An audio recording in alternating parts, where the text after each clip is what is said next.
I'm Therese Allen. Therese Allen, and what are you going to show us today? I'm going to make something called strawberry mini cheesecake cups, and it's from my new book, The Flavor of Wisconsin for Kids. For kids? Yeah, it's for kids. Definitely have an adult, especially if it's a kid who's not used to the kitchen. A lot of these ingredients can be bought locally? Yep, absolutely. At the farmer's market or in the grocery stores. We got good Wisconsin dairy in it.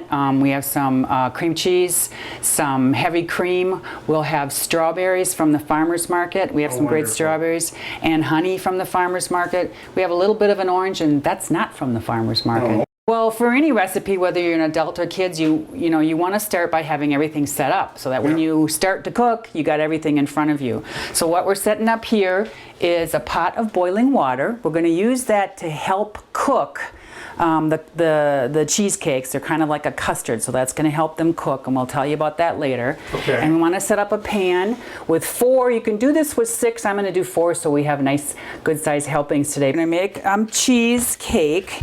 Now, cheesecake you think of as a dessert, but this is actually an unsweetened cheesecake, so it's something that you can have for breakfast if you like, with fruit on top.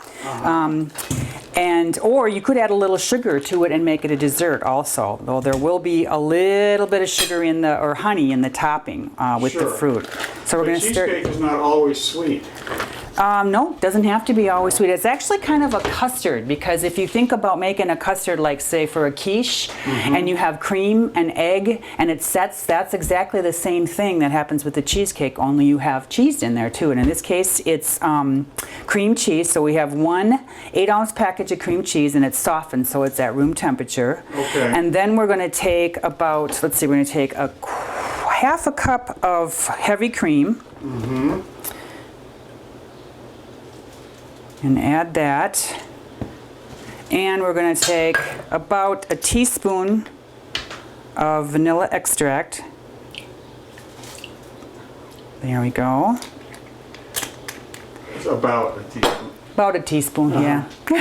Like a teaspoon and a splash. Yeah, a teaspoon and a splash works too. I like vanilla. I do too. And then this is a really great flavor component. Orange peel, actually. Oh. That bright orange part on the outside of the orange is really flavorful, and it goes with most fruits really well. It goes with strawberries really well. Oh. It also goes with things like rhubarb or blueberries, cherries, etc. So I'm going to grate about 2 teaspoons right into here, and it's going to give a lot of flavor without adding the juice and making it too liquidy. Well, I can smell that. And You can smell it, me I too. can't wait from you. That is beautiful. Yeah, that's a wonderful, wonderful smell. Oh, What is that you're using there?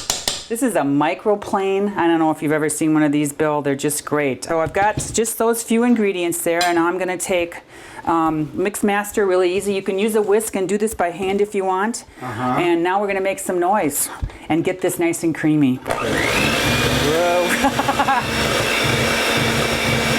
Oh, I forgot an ingredient. I forgot the eggs. Oh. I knew there was something wrong there. All right, 2 eggs. How can it be a custard without the eggs, right? Right. What is a custard exactly? A custard is egg and cream that is baked together, and they solidify. The egg sets the cream or sets the milk, or in this case the cream cheese too, into a very delicate custard. Okay. Okay, 1. And these are also eggs from the farmer's market, of course. So a custard is usually egg and milk product. Yes. Gotcha. You can make a dessert custard. You can make a quiche, that's a custard. Okay. This cheesecake is a custard, Okay. or custard-like. See how quickly it becomes very smooth. And you do want to whip a little bit of air into it, but it doesn't have to get fluffy, just smooth. This is a fun part for kids, I think. I don't know, I always wanted to be the one who got to use the beaters. Okay, I am going to scrape this down. All right, and then I'm going to spoon it into my custard cups or just pour it. Can you see that all right there? Yep. I'm going to go about halfway to 3/4 up. It's going to puff a little bit when it's in the oven, but then it's going to drop back down again. And if you want smaller portions, you can use smaller cups and also go for 6 on this. Okay.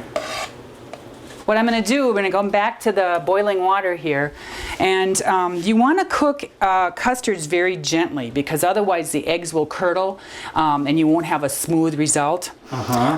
So what you do is cook them gently, and by having a little bit of very hot water in here, you come up to about halfway up the sides.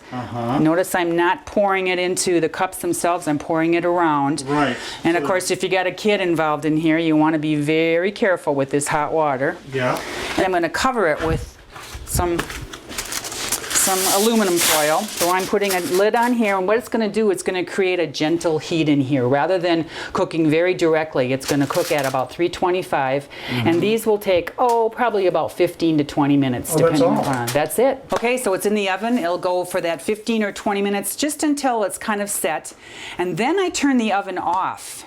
And to keep that heat gentle and to keep the cheesecake from cracking, we're going to cool it down in the oven with the oven off for about another 15 minutes or so, 10, 15, 20 minutes. And then you let it cool completely, take it out, put it on your cake rack, take the little cups out, let it cool off, chill it for about an hour because it tastes very good when it's cold, though you could have it either way. And then what we're going to do is we're going to make a little topping for it. Oh, nice. Here's 2 of them that are finished. And you can see that they rose up a little bit and dropped down, so there's just enough room to put some fruit on the top. So that's normal. That's the way they're supposed to look. That's what happens, right. They do rise a little bit because that egg creates a puffiness, and then they settle back down. All right, so okay, that's good to know. So it's June. The farmer's market is just going crazy with strawberries right now. And as you look in these, you can see how red they are through the middle. See how gorgeous that is? Yeah. That's flavor. That's nutrition. That's a homegrown farmer's market strawberry. I think some of these came from Hex, and then I also got some at the Wednesday farmer's market this past week. If you can eat them if you're going to eat them the same day, don't put them in the refrigerator. The flavor is definitely better, at room temperature. And the refrigerator does that chill takes a little bit of the flavor away. And then we'll take a little bit of honey. This is Marsden's honey, also from the farmer's market. This is the guy with the bee's nest for the hat. Yes. So I've got about 2 tablespoons of honey, and you're going to top with this gorgeous, delicious strawberry topping with a little honey. Doesn't that look good? That looks just delicious. Wouldn't you want to have that if you were a kid? And what a wonderful breakfast. Let me tell you this too, because this particular one is made with June strawberries, but of course, let's see, rhubarb is in season also. I also get from the farmer's market every year blueberries, and I freeze them, and I still have a few left, just a package or 2 left from last year. So I sweetened these up. I cooked them with a little tiny bit of sugar. Okay. And I also, from last July, had some Door County cherries. Wow. And I sweetened those up. So these came right out of the freezer. And the rhubarb is from the farmer's market. So you could do any one of these kinds of toppings with cheesecake cups. You could also make this cheesecake in one larger pan if you'd like, but I think the individual ones are the most fun.